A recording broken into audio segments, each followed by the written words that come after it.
안녕하세요 여러분, 멍은아입니다. 제가 얼마 전에 상하이로 출장을 다녀오면서 틈틈이 주변 투어를 좀 했는데요. 기대치가 좀 낮아서 그랬는지 만족도는 상대적으로 너무 높아서 이건 영상으로 꼭 찍어봐야겠다 하고 이렇게 영상으로 가져와 봤습니다. 저는 상해보다 상하이라고 부르는 게 더 좋더라고요. 좀 더 뭔가 낭만적이고 미스러운 느낌이 들어서 그런 것 같습니다. 우선 상하이를 좀 두 갈식으로 소개하자면, 이곳은 과거와 현재 그리고 미래가 동시에 공존하는 아주 묘한 곳이다. 크게는 과거의 역사와 흔적이 남아있는 레트로한 곳이 있고, 그 와이탄이라고 많이 들어보셨을 것 같은데, 그쪽 거리나 오래된 아파트가 있는 루캉 맨션, 그리고 루신 공원, 옛날 시인들이나 작가들이 많이 다녔던 그런 장소들이 좀 대표적이고요. 또 신천지나 타이캉루, 상하이 번드 같은 지역은 현재의 시간이 흐르는 듯한 분위기인데, 갤러리라든지 최신 카페, 유명한 맛집들, 쇼핑몰들이 굉장히 많죠. 또 유명한 동방명주 타워나 상하이 타워, 이런 게 있는 곳이 푸동 신구 지역인데요. 여기는 정말 미래의 도시 같은 모습이에요. 미디어 아트 같은 것들이 여기저기에 탑재되어 있고, 그 건물과 건물을 연결하는 지상의 보도 라인들이 쫙 굉장히 스케일 있게 펼쳐져 있습니다. 그리고 이쪽은 금융기관 같은 초고층 빌딩들이 밀집해 있어요. 그래서 왜 뉴욕에 가면 마천루 같은 것들을 여러분들이 인상적으로 기억하실 텐데, 상해에는 또 다른 스케일과 또 무드의 그런 스카이라인들이 멋지게 펼쳐져 있습니다. 이 중에서 역시 레트로를 흉내만 낸 게 아니라 어떤 문화와 그런 역사 스토리가 깊이 배인 와이탄 지역의 감성과 건축물, 그곳에서만 먹을 수 있는 음식점에 완전히 반했어요. 상하이 하면 대표적으로 언급되는 랜드마크인데, 그 황푸강 서안에 위치해 있고, 1845년도 그 영국이 상하이를 이렇게 강제 개항을 했잖아요. 그때 이제 조성이 돼서 유럽과 그 뒤에 또 다른 조개지들이 들어오면서 이 건축물들이 기존의 중국 건축 양식에 좀 더해져서 어떤 융합의 상징으로 굉장히 유명한 곳이죠. 여기서 바라보는 야경이 정말 어마어마합니다.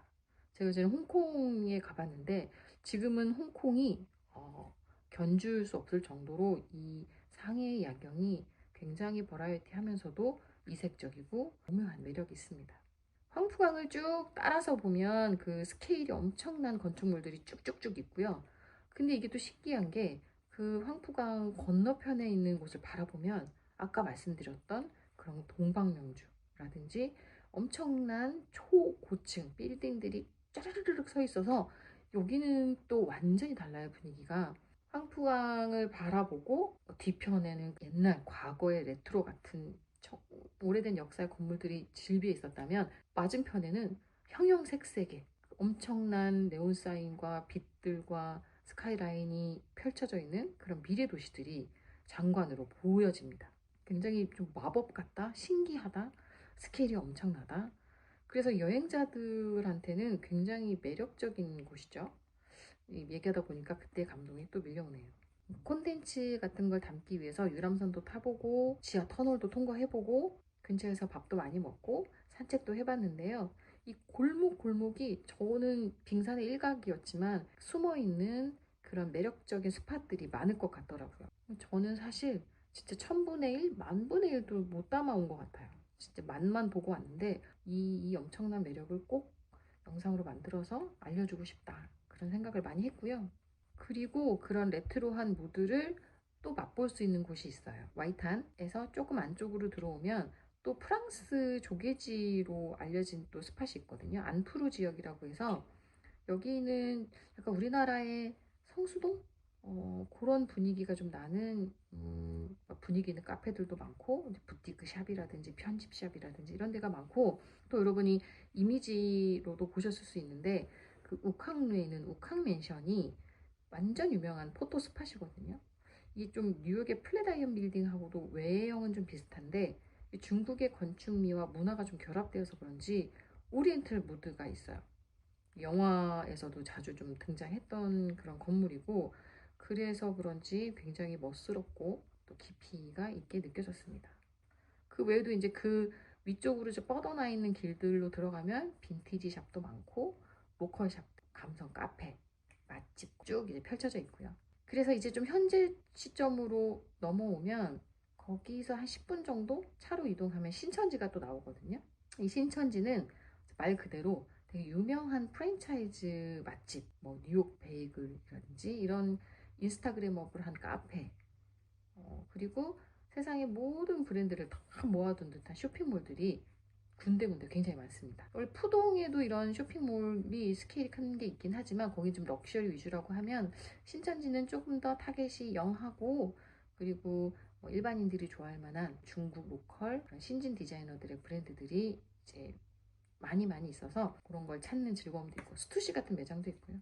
그런 이제 재미있는 샵들이 굉장히 많고 TNG 팡 쪽으로 또 좀 이동하다 보면 그 길 사이에 있는 카페들이 그 유럽 이태리 노천 카페 같아요. 그래서 이쪽에서 사진을 찍거나 팝업 행사 굉장히 많이 하거든요. 뭐 뷰티샵이라든지 이런 데서 행사도 좀 많이 하고 사진을 찍을 수 있는 포토스팟 같은 것들이 굉장히 많고요. 무엇보다도 한국 사람들한테는 좀 상징적인 곳이죠. 그 상하이 임시정부가 지금도 이제 예전에 있었던 최초의 모습보다는 좀 복원하고 개선이 된 상태지만 그래도 중요한 어떤 행적들을 유추할 수 있는 그런 자료들과 그 건물 내부의 어떤 모습들이 좀 유지가 되고 있습니다. 그래서 우리나라만의 역사적인 의미를 또 직접 눈으로 가서 현장 땅을 밟고 그 건물을 만지면서 그런 의미들을 좀 되새길 수 있어서 뭐 긴 시간은 아니었지만 아주 좋았습니다. 여러분들한테도 좀 추천하고 싶은 장소고요. 또 초반이나 중간에 한 번씩 언급을 했지만 이 푸동이라는 데는 완전히 그냥 미래 도시예요. 여기는 지금도 드론 배송을 한다고 하더라고요. 그 뷰 자체가 그냥 약간 미래지향적이다랑 다르고 그냥 미래다.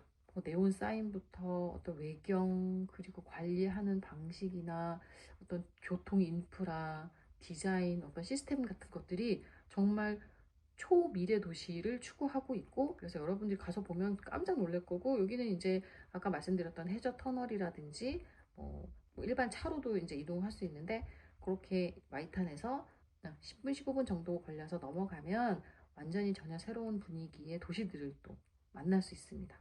여기서는 그 또 유명한 스팟이 있어요. 그 상하이 타워라든지 뭐 파이낸스 건물이라든지 이런 거를 카메라를 밑에 내려놓고 하늘로 앵글을 잡고 모여서 같이 사진을 찍고 인증샷 촬영하는 그런 유행 컷이 있죠. 그래서 저희들도 그런 걸 좀 찍어봤고 또 스카이라인을 위에서 좀 보고 싶어서 야경도 보고 싶어서 저희가 그 건물 39층도 올라가 보고 했는데 사실 저희가 갔을 때에는 좀 날이 흐려서 밑에 있는 광경들이 좀 선명하게 보이지는 않았고요.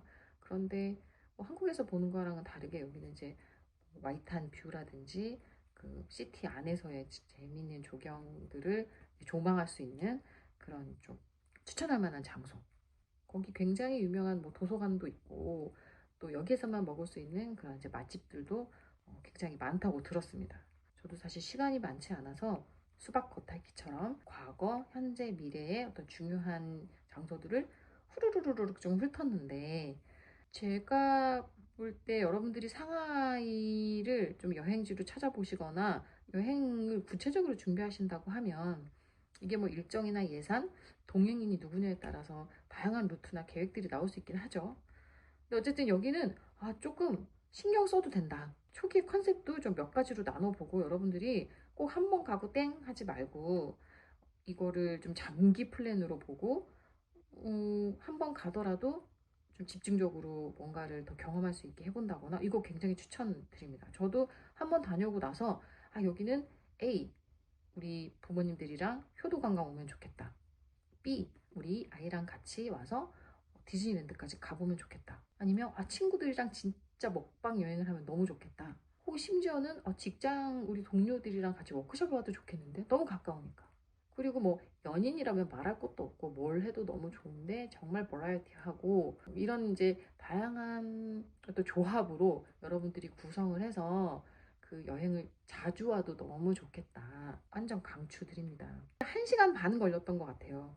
마카오도 한 5시간 걸리고 홍콩도 그렇고 뭐 대만도 그렇고 일단 동남아라고 해도 사실 이렇게 가깝지 않고 우리가 이제 가장 친한 여행지라고 하면 일본이 있겠죠?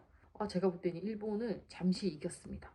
일본 여행 자주 갔지만 요 상해가 주는 신선함과 색다른 이 어떤 자극과 영감 때문에 이 당분간은 상해를 서너 번 정도는 시즌별로 욕심내자면 아니면 1년에 한 번씩은 계속 가도 너무 좋을 것 같다.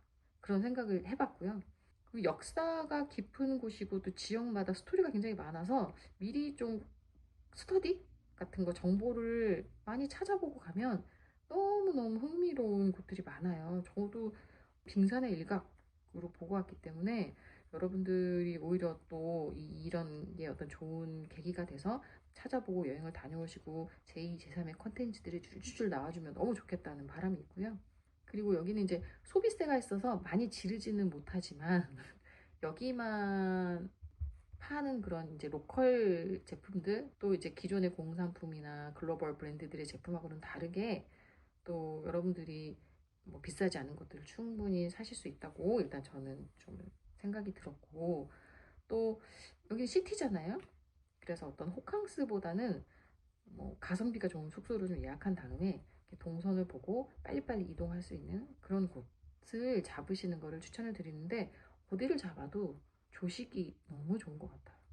온갖 산해 진미 음식들, 세계 각국의 음식들이 호텔마다 다 세팅이 되어 있는 것 같거든요.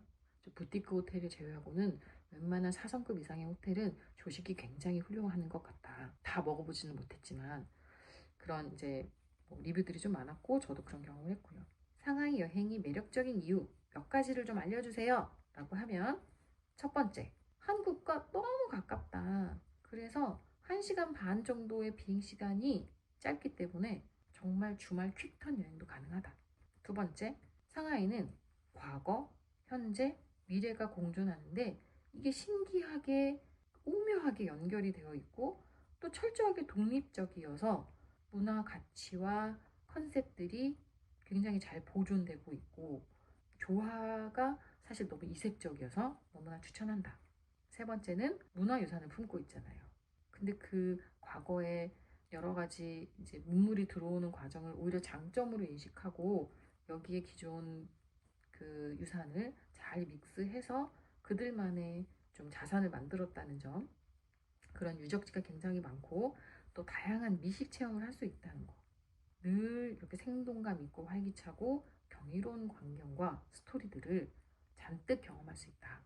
제가 이렇게 정리한 내용들이 잘 이해가 되셨나요? 이게 저도 이제 자료를 좀 서치하면서 검색을 해보니까 그 고투어 세계 일주라는 데서 이런 말을 썼더라고요.